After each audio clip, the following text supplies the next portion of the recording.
চোখের বালি। আমরা নাকি নেমো খারাপ, আমরা নাকি চুরি করেছি, চোর। শুধু কি তাই, হেসেলে গিয়ে বলেছে তার মা মেজগিন্নি আর বৌমা খাওয়ার পর পাতে যে টোকাটা পড়ে থাকবে তাই নাকি আমাদেরকে খেতে হবে। সমস্ত মিথ্যে কথা। মা, তুমি ওনাদের কোনো কথা বিশ্বাস করো না। ওনারা আমার নামে মিথ্যে অপবাদ দিচ্ছেন। দেখছো বর্দি, দেখছো চোরের মায়ের কিরকম বড় গলা, তুমি একবার দেখছো? আমরা তো চলেই যাচ্ছিলাম, তাহলে এখন আবার অত শত কথায় দরকার কি? কার বড় গলা তা এখানে সবাই দেখতে পাচ্ছে। দিদি, তোমরা এখনো দাঁড়িয়ে থাকবে? তোমাদের দাঁড়াতে হলে দাঁড়াও, আমি চললুম। বর্দি, একটা কথা আমি তোমায় বলতে বাধ্য হচ্ছি। তোমার সামনে তোমার বাড়ির লোকেদের এরকম হেনস্থা হচ্ছে আর তুমি দাঁড়িয়ে দাঁড়িয়ে দেখছো। দাঁড়াও ছোট বউ, আমি এর শেষ দেখতে চাই। বিনুমা কেন একথা বললে আমার জানা দরকার। যথেষ্ট হয়েছে।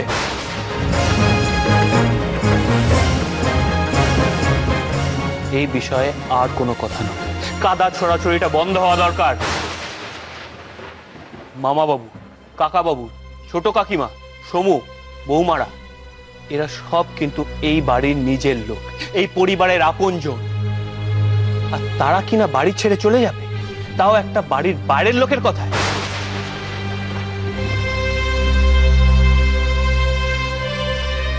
এ কেমন তর নিয়ম মা? মা, এই বাড়ির নিজের লোকেরা যদি রাস্তায় গিয়ে দাঁড়ায়, তাহলে মুখুজ্জে পরিবারের সম্মানটা কোথায় থাকে বলতে পারো? দেখো বাবা মহিম, এত বড় অসম্মান সহ্য করে এই বাড়িতে মাটি কামড়ে পড়ে থাকবো না, না না না, তা হয় না বাবা। আমাকে ক্ষমা করে দাও, আমাকে ছাড়ান দাও।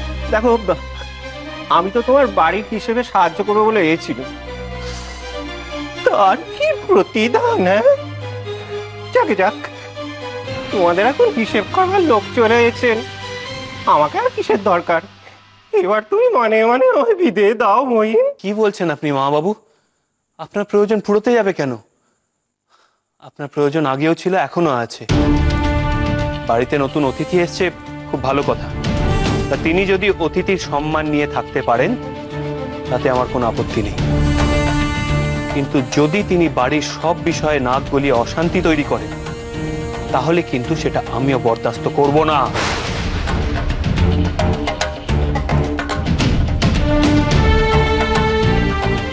দুধ কলা দিয়ে কাল সাপ পুষছ মহেন্দ্রবাবু, ওই আস্তিনের সাপ একদিন তোমাকেই ছোবল মারবে। তাকে তুই বারবার অতিথি বলছিস মই? বিনু কোনো অতিথি নয়, সে আমার নিজের মেয়ে, এই সংসারেরই একজন। আর তাছাড়া সে তো নিজে থেকে মাথা গলায়নি, আমি তাকে দায়িত্ব দিয়েছি। বেশ, বাড়ির মেয়ে যখন, তাহলে বাড়ির মেয়ের মতোই থাকুক। হ্যাঁ, এই বাড়ির মেয়েরা কবে থেকে হিসেব পত্রে মাথা ঘামাতে শুরু করলো? হ্যাঁ, অন্য মেয়েদের মাথা কামানোর ক্ষমতা নেই তাই তারা মাথা কামায়নি। আমার বিনুমা অন্যরকম, সে বুদ্ধিমতী, শিক্ষিত, আর অন্য 5টা মেয়ের সঙ্গে তার তুলনা করা চলেনি। দেখো মা, রাত দুপুরে নিজের বিছানা ছেড়ে এই বাড়ির মেয়েদের তুলনা করার আমার কোনো শখ নেই। এত রাতে সবাইকে ঘর থেকে বের করে এনে এখানে যে অশান্তির সৃষ্টি হয়েছে, সেটা সামলানোর দায়িত্ব কার মা? একটা কথা ভুলে যাও, পরিবার যখন আমাদের, তার সব দায়ও কিন্তু আমাদেরই। সেই জন্য আমি ঠিক করেছি, কাকা বাবুরা কোথাও যাবেন না, ওনারা এই বাড়িতেই থাকবেন। আর শুধু তাই নয়, ওনারা এতদিন যেভাবে হিসেব নিকেশ সামলাতেন সেইভাবেই সামলাবেন। যদি ওনাদের কোনো অসুবিধা হয়, ওনারা আমায় এসে বলবেন। এ বিষয়ে আর কেউ কোনো কথা বলবে না। অনেক রাত হয়েছে, যে যার ঘরে চলে যাবে।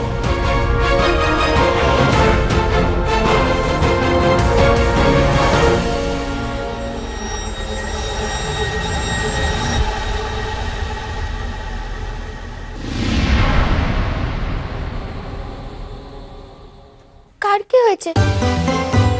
কে কাঁদছিল অমন করে? রাত দুপুরে যত সব বিশ্রী ব্যাপার। আপনি অমন রেগে আছেন কেন?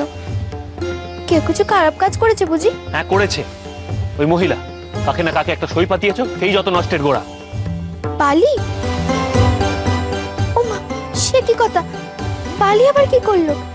কে বলেছিল? হ্যাঁ কে বলেছিল তাকে আমাদের বাড়ির হিসেব নিকেশে অত বিদ্যে ফলাতে? হ্যাঁ, আর তার সাহসী বা কি করে হয় কাকাবাবুকে চোর বলার? তুমি জানো আশা, ওর জন্য আজকে কাকাবাবু, ছোট কাকিমা, মামাবাবু, সমুরা সবাই বাড়ি ছেড়ে চলে যাচ্ছিল। কি সাংঘাতিক কাণ্ড! আপনি সত্যি কথাই বলেছেন, শোয়ের বড্ড সাহস।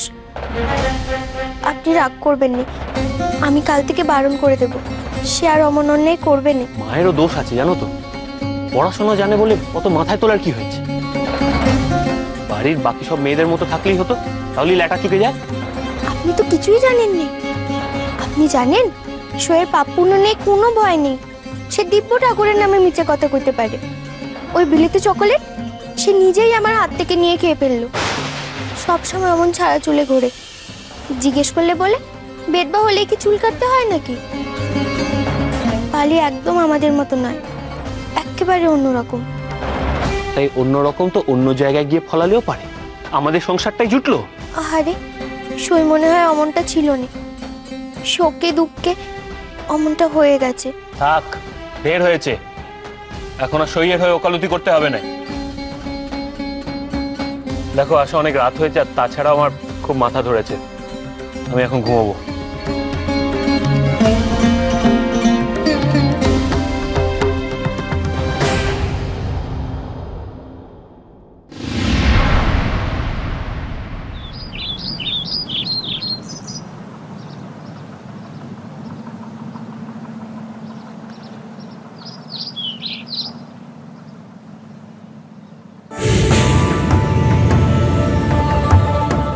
ও বিনু, ও মা, তুই মাটিতে বসে আছিস কেন মা?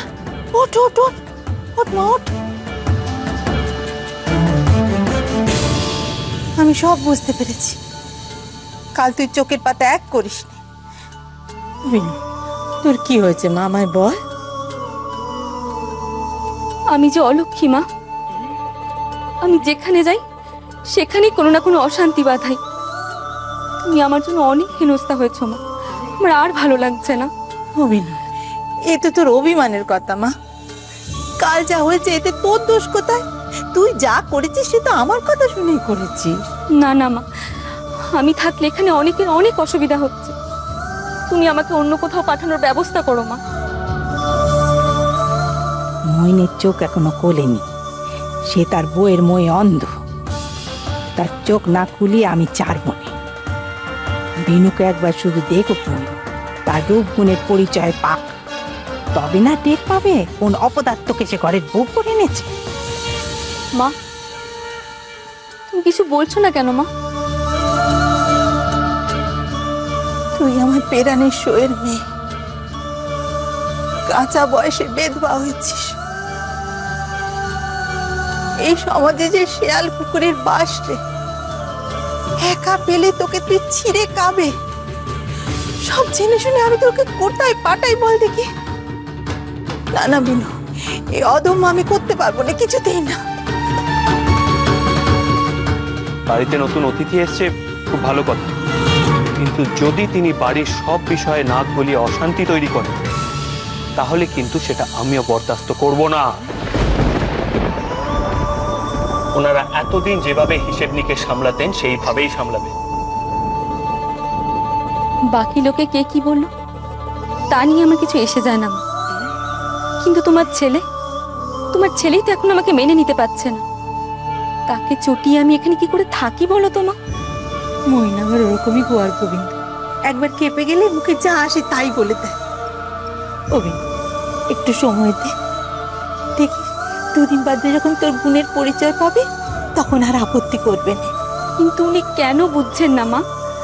সবাই যে ওনাকে ঠকাচ্ছে, আমি তো এর জন্য এতগুলো কথা বললাম মা। কেউ ঠেকে শেখে, কেউ দেখে, শেষমেশ মইন ওই ঠেকেই শিখবে। আর তোর যখন সদিচ্ছার কোনো মূল্য দিচ্ছে না, তুই বা তারে নিয়ে ভাবতে যাবি কেন? কিন্তু মা, আমি যে এখানে অতিথির মতো হাত পা গুটিয়ে বসে থাকতে পারবো না। ওমা, হাত পা গুটিয়ে বসে থাকবি কেন? সংসারে কি একটা কাজ নাকি? ঘরকন্নের কাজ আছে, হেসেলের কাজ আছে, ঠাকুর ঘরের কাজ আছে। তা মইন তোকে হিসেব নিকেশ নিয়ে বলেছে তো বলেছে, এখানে কিছু বলতে আসুক, দেখি দেখি তার কত ক্ষমতা। ওমা বিনু, আমার একটু উপর ভরসা রাখবি না, আমি তোর আর কোনো অপমান হতে দেব না, দেখিস। মা, আমি এখন কি করব তাহলে তুমি বলে দাও। এখন ফের তুমি নাইতে যাবে, নেদে ঠাকুর পেন নাম করে হেসেলে ডুববে। আজ কিন্তু আমি তোর হাতেরই রান্না খাবো, এ আমি কয়ে দিলাম। দিদি, ও দিদি, কোথায় তুমি? সারা দাও, কোথায় গেলে দিদি? ও ফুলু, বলি সকাল সকাল এবার কি হতে দিতে এলি এখানে? ওমা, তো চোখ বন্ধ কেন? চোখে কি হয়েছে বাবা? আরে বাবা, চোখে কিচ্ছু হয়নি, আমি ঠিক করেছি এবার থেকে রোজ সকালবেলা উঠে চোখ বন্ধ করে তোমার কাছে চলে আসবো। তোমার মুখ দেখে তবে আমি চোখ খুলবো। ঢং যত, চোখ খোল বাবা, দেখি তো চোখে কি হয়েছে। খুলি দিদি? হ্যাঁ? আহ!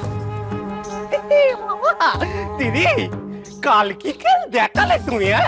একেই বলে ওস্তাদের মার শেষ রাতে। সত্যি দিদি, কালকের পর থেকে তোমায় আমি গুরু মেনেছি, শুধু সময় মতো গুরু মন্ত্রটি আমার কানে দিয়ে দিও।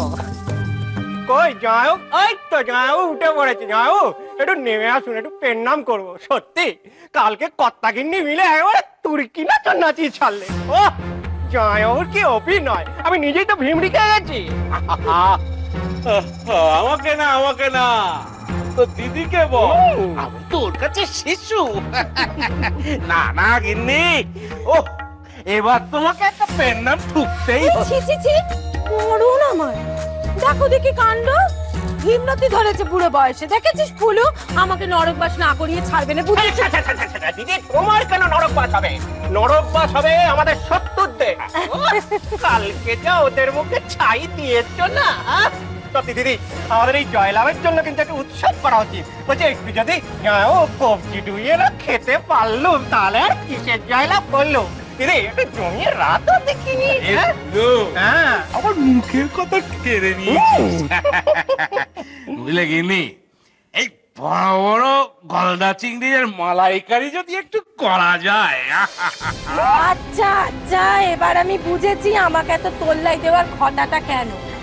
তা এখানে দাঁড়িয়ে তোদের রঙ্গ তামাশা যদি দেখি, তাহলে ওই পাতে বসে না আঙুল চুষতে হবে। আমি যাই, নকুরকে বরঞ্চ বাজারে পাঠাই। যাও যাও যাও দিদি।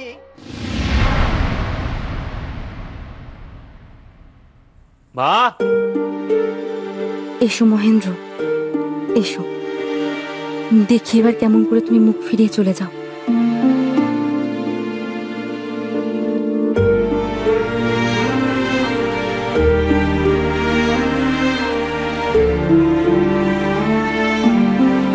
মা কোথায়?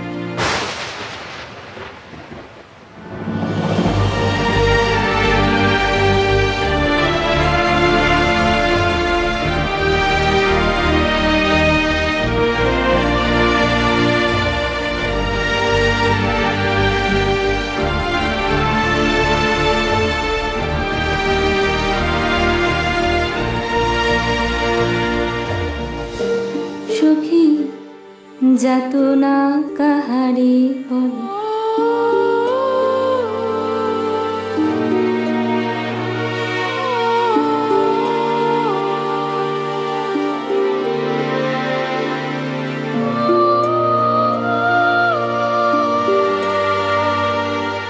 বলি গিন্নিমা কোথায় গেলেন?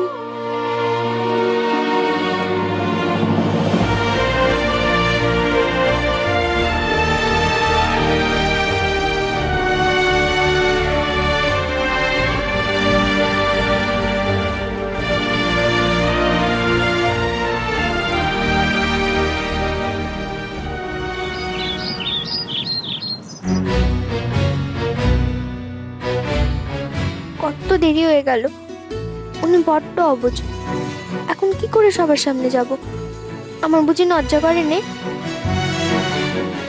বালি, ও এতক্ষণে বুঝি তোর ঘুম ভাঙলো? আচ্ছা, এরাম করলে তুই লক্ষ্মী বউ কি করে হবি বলতো? শাশুড়ি মাই বা কেন তোকে ভালোবাসবে?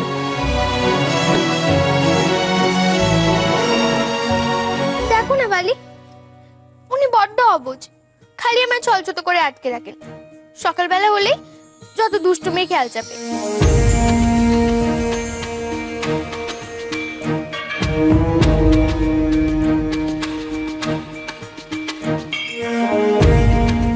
কি দুষ্টুমি রে বালি, আমায় বল। না না, সে যে বাড়ি লজ্জার কথা, সে কথা কি বলা যায় নাকি? যা, আমায় বলতে হবে না, আমি ওসব কথা শুনতেও চাই না। ও বালি, তুমি রাগ করো নে, তুমি তো আমার সই, তোমাকে বলতে কোনো বাধা নেই। তবে আমি তোমার কানে কানে বলবো, কিন্তু না হলে আমার ভারী লজ্জা করবে। আচ্ছা বেশ, তুই আমার কানে কানেই বল। এই নে, কান পাতলাম।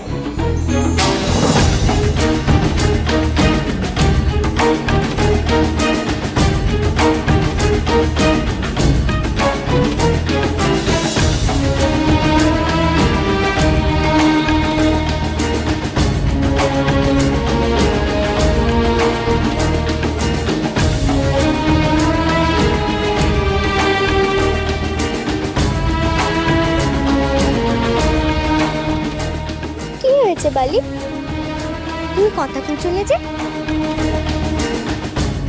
অনেক দেরি হয়ে গেছে, যা তুই স্থানে যা। আর হ্যাঁ, তুই আমার সাথেই নিচে যাবি, নইলে বকুনির হাত থেকে আজ তোকে কেউ বাঁচাতে পারবে না। ও বৌদিদি, বৌদিদি, ও বৌদি, দিদিমণি, তোমরা তোমরা শিগগির একবার নিচে যাও, মা তোমাদের ডেকে পাঠিয়েছেন, দেরি করো না যেন, শিগগির যাও। এই রে, আমি এক্ষুনি গেলি মারিলুম।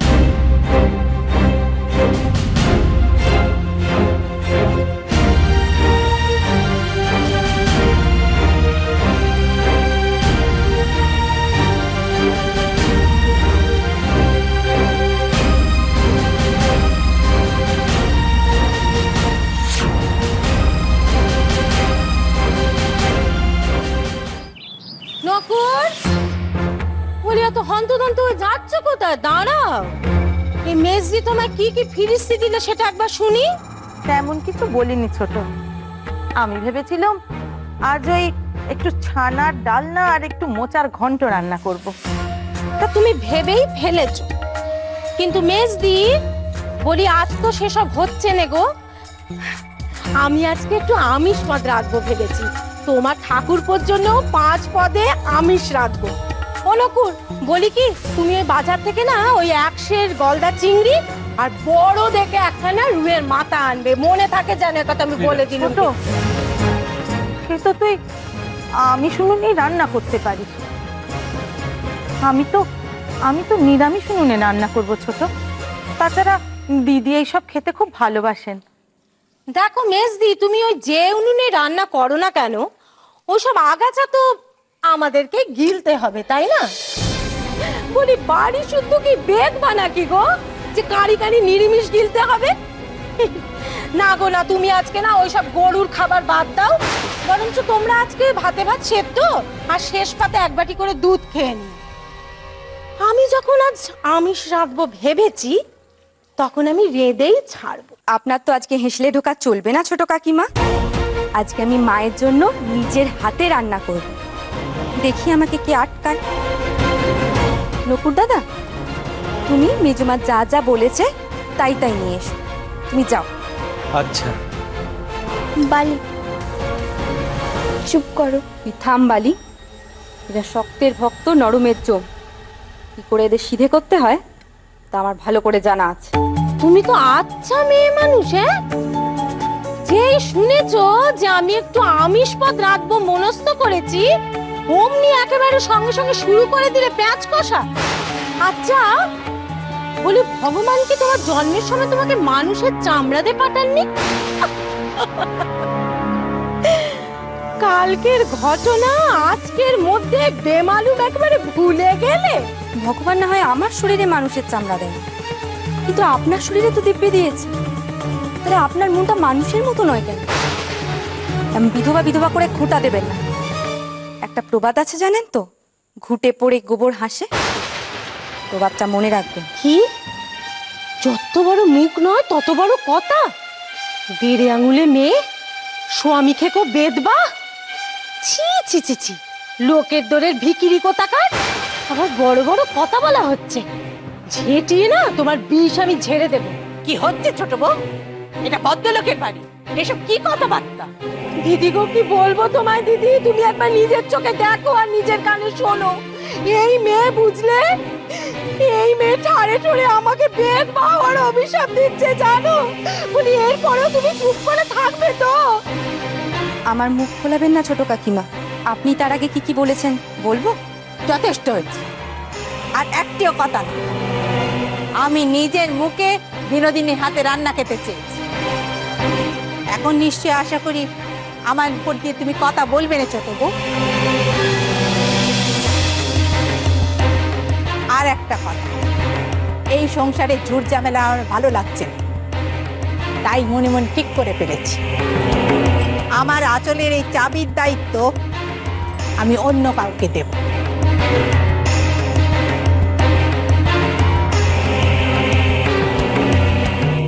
রাধা মাধব, দিদি যেন চুনির ঘাড়ে দায়িত্ব না দেন। চুনির হাতে চাবি গেলে যে অনর্থ ঘটবে। মার তাহলে সব রাগ পড়ে গেছে। আপনি যা দায়িত্ব দেবেন আমি মন দিয়ে পালন করবো মা।